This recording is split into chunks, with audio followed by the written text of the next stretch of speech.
اور اے پیغمبر، لوگ تم سے عورتوں کے بارے میں شریعت کا حکم پوچھتے ہیں، کہہ دو کہ اللہ تم کو ان کے بارے میں حکم بتاتا ہے، اور اس کتاب یعنی قرآن کی جو آیتیں جو تم کو پڑھ کر سنائی جاتی ہیں وہ بھی ان یتیم عورتوں کے بارے میں شرعی حکم بتاتی ہیں جن کو تم ان کا مقرر شدہ حق نہیں دیتے اور ان سے نکاح کرنا بھی چاہتے ہو۔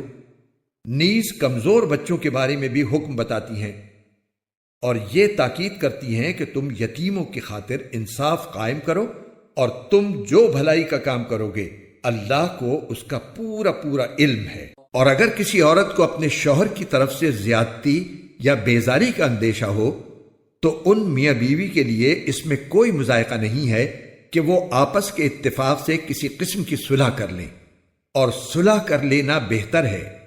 اور انسانوں کے دل میں کچھ نہ کچھ لالچ کا مادہ تو رکھ ہی دیا گیا ہے، اور اگر احسان اور تقوی سے کام لو تو جو کچھ تم کرو گے اللہ اس سے پوری طرح باخبر ہے۔ اور عورتوں کے درمیان مکمل برابری رکھنا تو تمہارے بس میں نہیں، چاہے تم ایسا چاہتے بھی ہو، البتہ کسی ایک طرف پورے نہ جھک جاؤ کہ دوسری کو ایسا بنا کر چھوڑ دو جیسے کوئی بیچ میں لٹکی ہوئی چیز۔ اور اگر تم اصلاح اور تقوی سے کام لوگے تو یقین رکھو کہ اللہ بہت بخشنے والا بڑا مہربان ہے۔ اور اگر دونوں جدا ہی ہو جائیں تو اللہ اپنی قدرت اور رحمت کی وسعت سے دونوں کو ایک دوسرے کی حاجت سے بے نیاز کر دے گا۔ اللہ بڑی وسعتوں والا، بڑی حکمت والا ہے، اور آسمانوں اور زمین میں جو کچھ ہے اللہ ہی کا ہے۔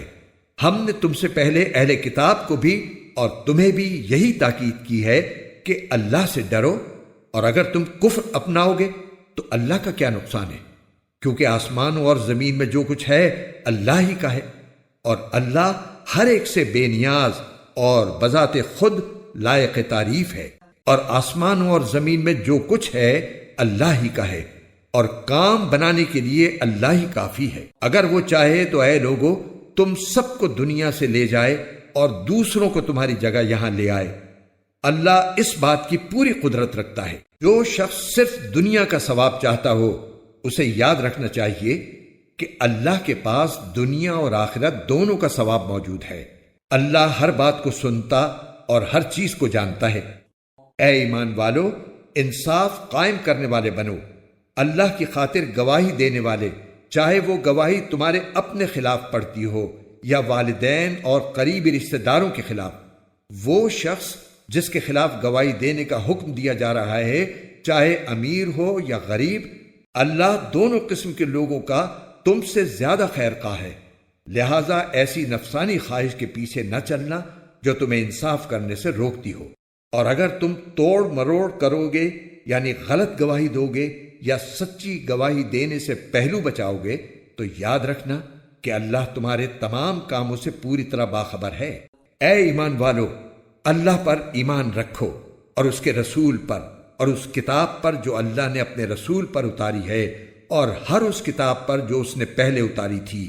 اور جو شخص اللہ کا، اس کے فرشتوں کا، اس کی کتابوں کا، اس کے رسولوں کا اور یوم آخرت کا انکار کرے وہ بھٹک کر گمراہی میں بہت دور جا پڑا۔ جو لوگ ایمان لائے پھر کافر ہو گئے، پھر ایمان لائے پھر کافر ہو گئے، پھر کفر میں بڑھتے ہی چلے گئے، اللہ ان کو بخشنے والا نہیں ہے اور نہ انہیں راستے پر لانے والا ہے۔ منافقوں کو یہ خوشخبری سنا دو کہ ان کے لیے ایک دکھ دینے والا عذاب تیار ہے۔ وہ منافق جو مسلمانوں کے بجائے کافروں کو دوست بناتے ہیں، کیا وہ ان کے پاس عزت تلاش کر رہے ہیں؟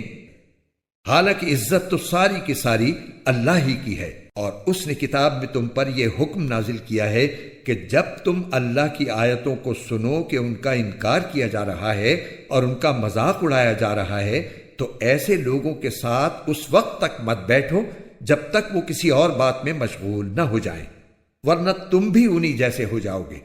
یقین رکھو کہ اللہ تمام منافقوں اور کافروں کو جہنم میں اکٹھا کرنے والا ہے۔ اے مسلمانوں، یہ وہ لوگ ہیں جو تمہارے انجام کے انتظار میں بیٹھے رہتے ہیں، چنانچہ اگر تمہیں اللہ کی طرف سے فتح ملے تو تم سے کہتے ہیں کہ کیا ہم تمہارے ساتھ نہ تھے، اور اگر کافروں کو فتح نصیب ہو تو ان سے کہتے ہیں کہ کیا ہم نے تم پر قابو نہیں پا لیا تھا۔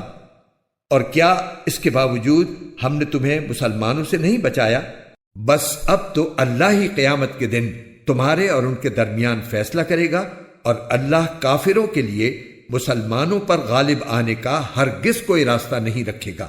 یہ منافق اللہ کے ساتھ دھوکے بازی کرتے ہیں، حالانکہ اللہ نے انہیں دھوکے میں ڈال رکھا ہے، اور جب یہ لوگ نماز کے لیے کھڑے ہوتے ہیں تو کسمساتے ہوئے کھڑے ہوتے ہیں، لوگوں کے سامنے دکھاوا کرتے ہیں اور اللہ کو تھوڑا ہی یاد کرتے ہیں۔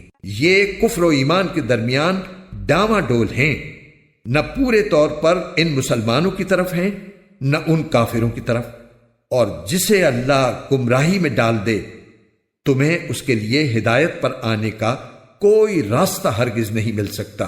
مسلمانوں کو چھوڑ کر کافروں کو دوست مت بناؤ۔ کیا تم یہ چاہتے ہو کہ اللہ کے پاس اپنے خلاف یعنی اپنے مستحق عذاب ہونے کی ایک کھلی کھلی وجہ پیدا کر دو؟ یقین جانو کہ منافقین جہنم کے سب سے نچلے طبقے میں ہوں گے، اور ان کے لیے تم کوئی مددگار نہیں پاؤ گے۔ البتہ جو لوگ توبہ کر لیں گے، اپنی اصلاح کر لیں گے، اللہ کا سہارا مضبوطی سے تھام لیں گے اور اپنے دین کو خالص اللہ کے لیے بنا لیں گے، تو ایسے لوگ مومنوں کے ساتھ شامل ہو جائیں گے، اور اللہ مومنوں کو ضرور اجر عظیم عطا کرے گا۔ اگر تم شکر گزار بنو اور صحیح معنی میں ایمان لے آؤ تو اللہ تمہیں عذاب دے کر آخر کیا کرے گا؟ اللہ بڑا قدردان ہے اور سب کے حالات کا پوری طرح علم رکھتا ہے۔